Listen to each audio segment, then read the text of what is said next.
Channel को subscribe करें, bell के आइकन पर क्लिक करें, लाइक, कमेंट्स और शेयर करें। आज मैं भी बहन का रिश्ता रखता हूं, आप भी बहन का रिश्ता रखते हैं। हम कितनी इज्जत अपनी बहनों को देने का मिजाज रखते हैं।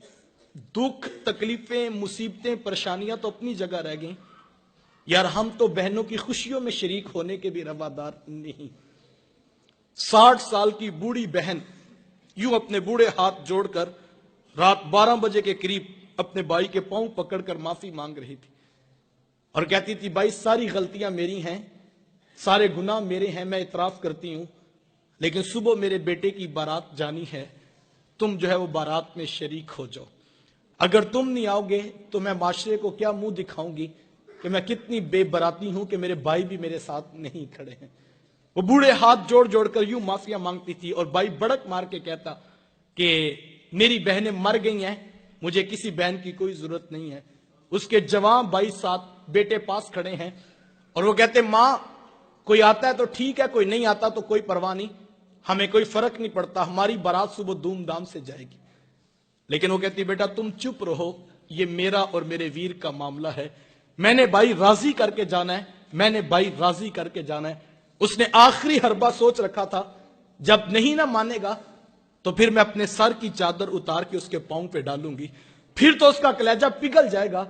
लेकिन उसका आखिरी हरबा भी काम ना आया, फिर वो सर की चादर उतार कर पांव के साथ रगड़ती रही, लेकिन बाई का कलेजा नरम नहीं पड़ता था। फिर कितने बोझल कदमों से उसने बाई की दहलीज को छोड़ा, ये वो बहन ही जानती होगी। आज हम खुशियों में शरीक होने के भी रवादार नहीं रहे। मैंने कुल चेहलम की रोटी पर जो है वो भाइयों को लड़ते देखा है। एक कहता था कि ये मेरी बहन लगती थी, रोटी मैंने पकानी है, तो दूसरा कहता था नहीं नहीं ये मेरी बहन लगती थी, मैंने खाना पकाना है। साहिब मरने के बाद तो बरादरी को दिखाने के रोटी पे लड़ रहे हो, जिंदा बहनों की कदर क्यों नहीं करते हो। किसी से पूछे, जनाब 4 साल हो गए बहन से नाराजगी है, वजह क्या है?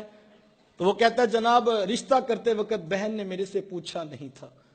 साहिब कौन ससुराल में कहता है जा जाके मेके से पूछ के हम पुत्र ब्याहने लगे हैं, तुम्हारी क्या राय है? कौन ये बताता है, कौन ये इख्तियार देता है? ये बहनें होती हैं जो ससुराल की गालियां भी सुनती हैं और भाइयों को बताती हैं हम बड़ी सौखी हैं अपने घर में, तुम अपना इत्तेहाद कायम रखो, तुम आपस में बस मां का घर बाप की चौखट आबाद रहनी चाहिए, हम अपनी जागीर का हिस्सा भी छोड़ती हैं, हम थोड़े में गुजारा कर लेंगी, लेकिन जो है वो तुम अपनी मां का घर और मेरे बाप का घर आबाद रखना। लेकिन भाई इतना कुछ करने का भी रवेदार नहीं रहे हैं। बहनों को इज्जत मेरे हुजूर ने दी है।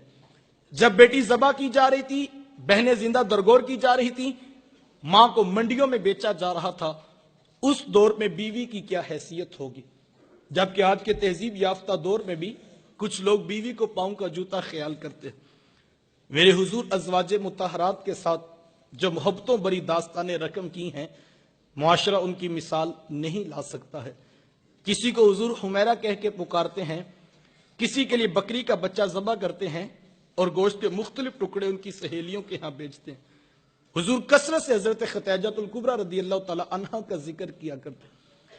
सैयदा आयशा सिद्दीका रदियल्लाहु ताला अन्हा फरमाती हैं कि मेरा जो उनसे रिश्ता था तो एक दिन मुझसे ना रहा गया और मेरी जुबान से बेसाख्ता निकल गया, हुजूर अल्लाह ने आपको बेहतर अजवाज अता कर दी हैं और आप अभी तक उस बूढ़ी औरत का जिक्र नहीं छोड़ते हैं। फिर हुजूर के चेहरे पे जलाल आ गया और हुजूर मैं ए आयशा मुझे खतैजा के बारे तकलीफ ना दो, जब पूरे मक्के ने मेरा इनकार किया था एक खतैजा थी जिसने मेरा इकरार किया था, मैं उसे कैसे भूल सकता हूं? जब जमाना मेरी मुखालफत करता था, माशरा मेरे खिलाफ खड़ा था, लेकिन एक खतैजा थी जो मेरी मोहब्बत का दम भरा करती थी। मतलब फिर मैंने हमेशा मोहब्बतों का इजहार किया और यही हजरत खतैजतुल कुबरा रदियल्लाहु ताला अन्हा है। जब उनका वक्त आखिर करीब आया तो सैयदा फातिमा तो ज़हरा रदियल्लाहु ताला अन्हा को भेजा और कहा, बेटा जाओ जाके हुजूर से चादर रहमत मांग लो। सैयदा हाजिर खिदमत हुई और आकर अर्ज की कि मेरी वालिदा चादर मांग रही हैं। हुजूर ने चादर भी उतार कर पेश कर दी और साथ फरमाया, बेटा के मां से पूछो ये चादर क्या करनी है। ये कहते कहते हुजूर भी साथ तशरीफ ले आए और हुजूर मैं खतैजा तूने चादर क्या करनी है?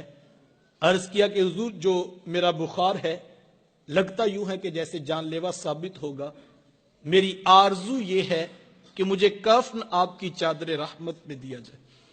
یہ حضور کی سیرت کا کتنا بڑا ریفرنس ہے کہ بیوی آرزو کر رہی ہے اگر مجھے شوہر کی چادر میں کفن مل گیا تو یہ میرے رب کے حضور بھی میری بخشش کی ضمانت ہوگی. حضور نے چادر بھی اتار کر